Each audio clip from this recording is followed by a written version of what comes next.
Hey everyone, welcome to another video review. This is the Transformers War for Cybertron Earthrise Voyager class Quintesson Judge. And you can see him there in his alt mode. I'll put that off to the side for now because we're going to look at the box real quick. Anyway, yeah, you can see the box. It's a typical Voyager box, except, you know, just got Transformers there. Got the nice bit of artwork here, you know, looking very menacing there. You got the Voyager class. Mine's a little beat up because it came from Amazon. You got, of course, hey, look, the Quintesson symbol on the top here, and you got a little flying Galvatron. And on the side, you got the usual line-wide artwork, and on the bottom, you got the copyrights and warnings. And on the back, you got more copyrights and warnings and product shots and what he can do and all that stuff. He also comes with the instructions, which are pretty simple because he's got a very simple transformation. And he comes with a little red decoder thing because he's got the little map thing. And yeah, you can see that. And once again, it's Quintessa right there. So, yep. Yeah, that's the box for you. Anyway, the Quintesson Judge here. So, his alt mode is a, I don't know what it is. It's a thing. It's a prison cell, a thing, a pod. I don't know what exactly it is. But it's very much screams, it needed to turn into something for us to be able to release it. You know, it can't just be a Quintesson Judge. No, it has to turn into something. So they did what they could with what the Quintesson is, I guess. There's not much you can do here. I guess you can make the tentacles go up and down a little bit. But yeah, it's you can see, yeah, it's just kind of a weird thing. It's got this platform with the little prison cell on it. It's got this, a bunch of stuff. It's got this thing, which is this thing up here on the top just balances up there. It doesn't like peg in or latch in or anything. It just balances up there as far as I can tell. And these two faces right here, they actually, you have to attach them separately. They're separated in the box. This one, apparently this red one can cause some issues. Some people having trouble getting latched on. It's just kind of a matter of, I can't really pull them off really easily to show you, but it's just kind of a matter of kind of sliding it in and then down like that. If you're if it's facing like this, yeah, if you kind of angle it in and then kind of tab it in like that, it should lock into place. Some people have had to resort to shaving tabs down, but I didn't have that issue, so I don't know. Anyway, it can be a little annoying because like I'm just thinking like, how are you supposed to attach it? It's really oddly enough not clear, but it's doable. It's just, yeah, it's just weird. I'm actually wondering if I can pull it off. I'm going to see if I can get one of these off. Of course, I'm going to go for the difficult one. Yeah, I'm not sure. Yeah, I'm not going to be able to get that off without hurting myself because I just almost... Yeah, anyway, hopefully that is something. Yeah, if it doesn't go on, you might have to shave the tab down a little bit. Again, you can see right here, there's a little thing that's compatible with the other base modes and ramps and all that stuff. It's a matter of latching it in.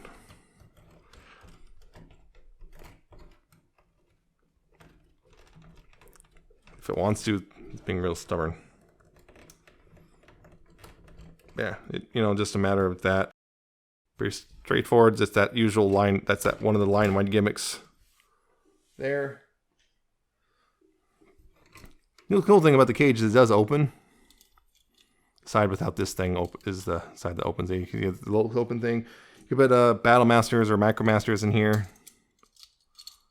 You know, imprisoned. Closes up.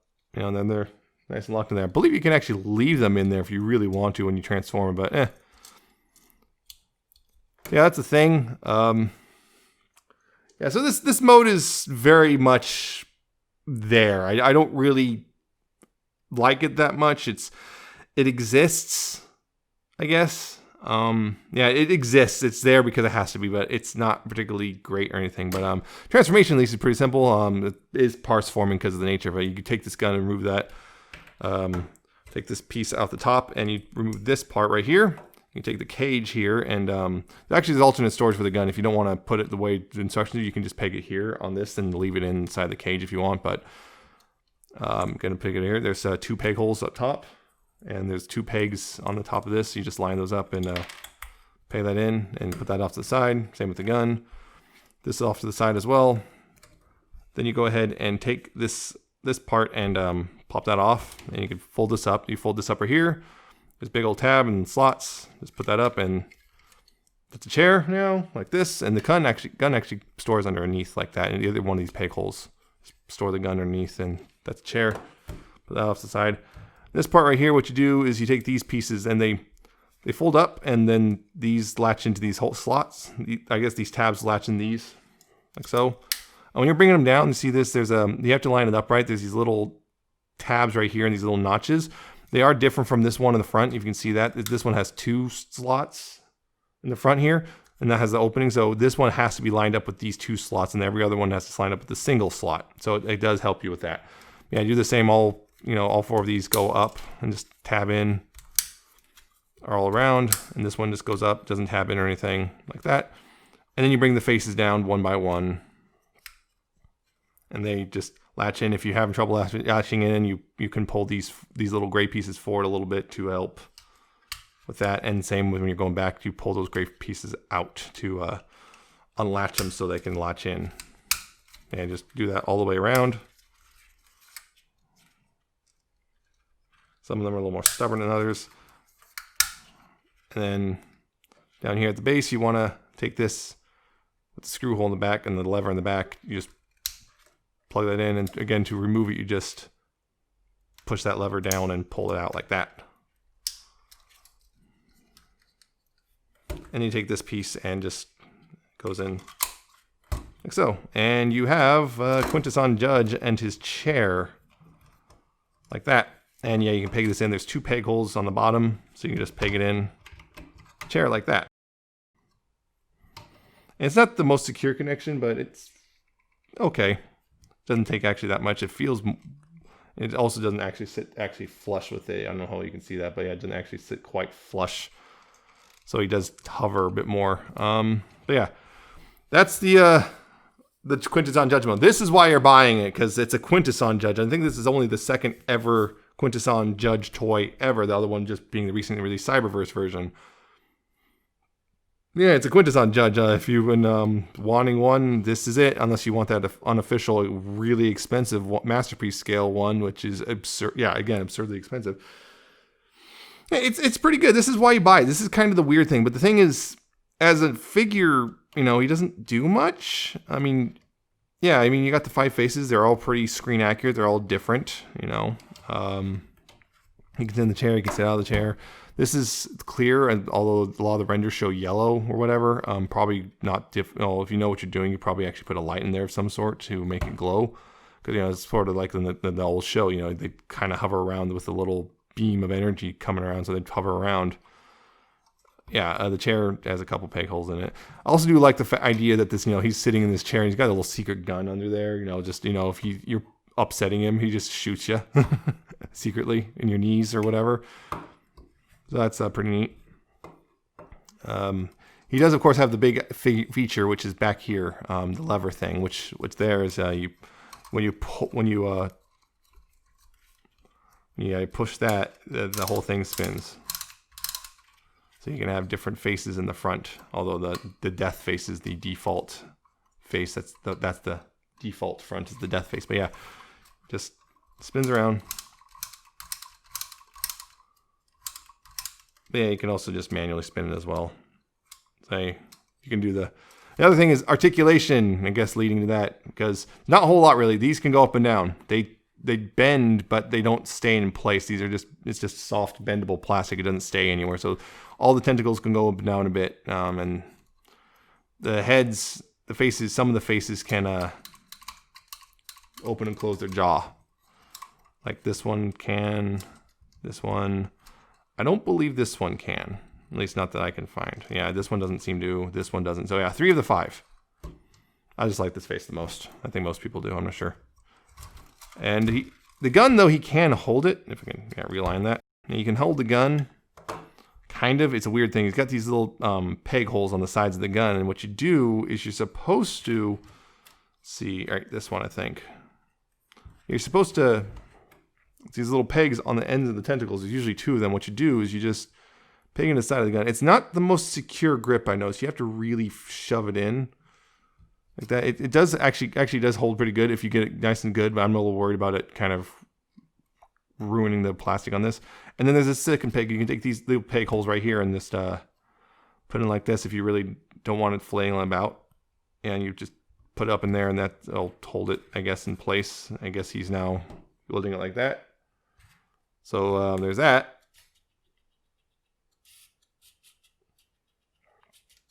So yeah, you can do that. That's an okay thing. So yeah, he doesn't actually do much as a figure. He's very much a display piece, if anything. Which for a lot of us, probably a lot of us are kind of that's what they're kind of okay with. But if you want a toy to play with, there's not much you can do except make the head spin. And just I guess for sake of comparison, here he is with the Earthrise Prime, just to give you a good idea of height. He's a bulky dude. He's bulky. He's just not very tall for a Voyager, but he's pretty big and solid. He's a little lightweight, but he also has the chairs. Remember, he has the chair as well. So yeah, so he's in a weird spot of, if you want a playable action figure, he only so much you can do before you're kind of bored with him, and he doesn't really do much as an action figure. And in fact, I would actually call him not an action figure. But as a figure in general, it's like, if it only comes down, are you really just want do you want a Quintesson for whatever reason for a display? Then there you go. There's a Quintesson.